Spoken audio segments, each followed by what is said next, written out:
today we are going to be going over how to build your Umas for the Taurus Cup Champions meeting in a quick and concise manner so that you can start building up some strong Umas of your own. The Taurus Cup is a 2,400 meter medium race in the spring on firm conditions at the Tokyo racetrack going left. Starting off, we will go over probably the most important piece of information, which is the stamina requirements. Front runners, late surgers, and end closers need 950, while pace chasers need closer to 1,000. However, gold recovery skills lower this amount by about 200 each. So for example, if you have Swinging Maestro, you'll only need 750 to 800. But this is under normal circumstances. A common strategy is to run a debuffer using Umas like Nice Nature and running support cards like the Rice Shower SSR and even the rare Symboli Rudolph to lower other Umas' speed and or stamina. In those cases, you will be needing another 200 to 300 stamina. As a side note, debuffs do not affect your own team. Since you won't know what kind of teams you will be facing, it's a good idea to prepare for either scenario with your team composition by having at least one Uma who is more performance oriented,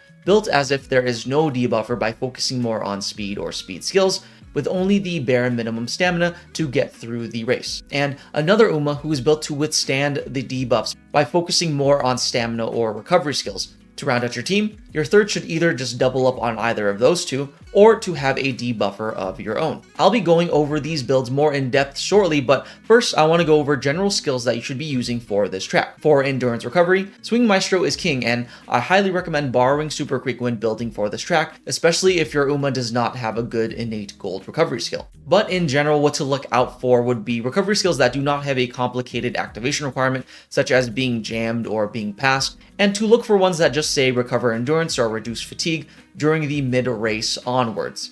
There are also both an uphill and downhill on this track, so those recovery skills will also work. In terms of skills for performance, good general skills to take would be the distance and style corners and straightaways, such as pace chaser straightaways or medium corners. Professor of Curvature from Kitasan Black is also good, and if you happen to pull the new SSR and Umuteki, its on is also quite strong. In terms of green skills, left-handed and spring runner are both good as they both increase speed. These are definitely not the only good skills, but these should be higher priority as they are very good as well as being fairly consistent. Now let's get to builds. The biggest factor for this race is going to be Maruzensky's unique skill, Red Shift, and others similar to it, because for this track, the final leg pretty much starts off with the final corner, allowing full utilization of these skills. So for any style and build that aims to win the race, you are going to want Red Shift either by using Maruzensky herself or using her as a legacy either through your own or borrowing a friend's. Moving on to specific builds, for the performance build, because of the reason I stated for Maruzensky's skill being good,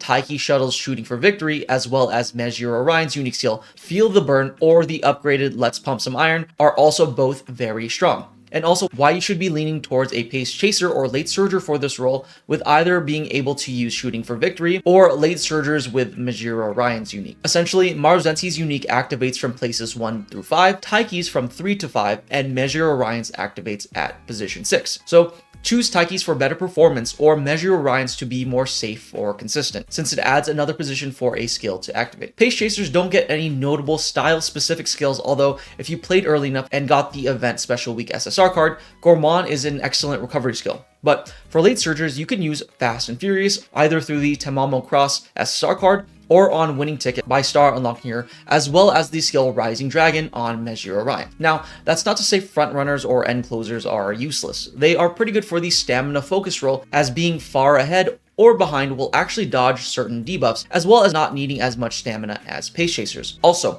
with those two styles not necessarily being meta for this champions meeting, people may forego some debuffs to those styles as well. Along the same lines, frontrunners can use Silent Suzuka's unique skill, View from the Lead is Mine, which requires being in first, but if there aren't many frontrunners, it will have a higher chance of activating. But for frontrunners, one of the biggest skills they'll have access to is Escape Artist from the Saiyan Sky SSR card, and not necessarily at the same level, but also the skill Fast Pace, which is on a myriad of cards, as well as innate to silence Suzuka. End closers don't get anything too notable. However, they actually can still utilize the Maruzensky, Taiki Shuttle, and Measure Orion uniques. It just won't be as consistent. Pace Chasers can also work for this role as they get access to the aforementioned Gourmand, as well as a good handful of Umas having access to Race Planner. Although at the end of the day, any style can work for this role, especially if you have Super Creep. Finally, we have debuffers. For this race, Nice Nature will be queen, as she has access to one of the best debuffs for the medium race in Mystifying Murmur, as well as All-Seeing Eyes. Debuffers are generally not made to win races, only to disrupt,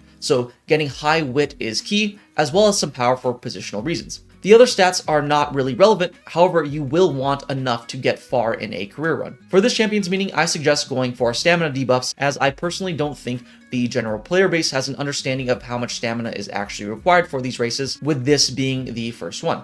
So look out for skills that have Flustered or Subdued in their name.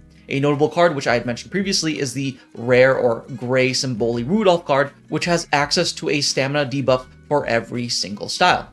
Other than that, don't stress, have some fun. There are rewards just for participating, so just give it your best shot, and please let me know if you learned something from this and, did well. Not even necessarily winning, but maybe just better than your expectations, as it really does make me happy when people reach out and say that one of my videos helped them. So thank you so much for watching. Please like and subscribe, and I'll see you on the track.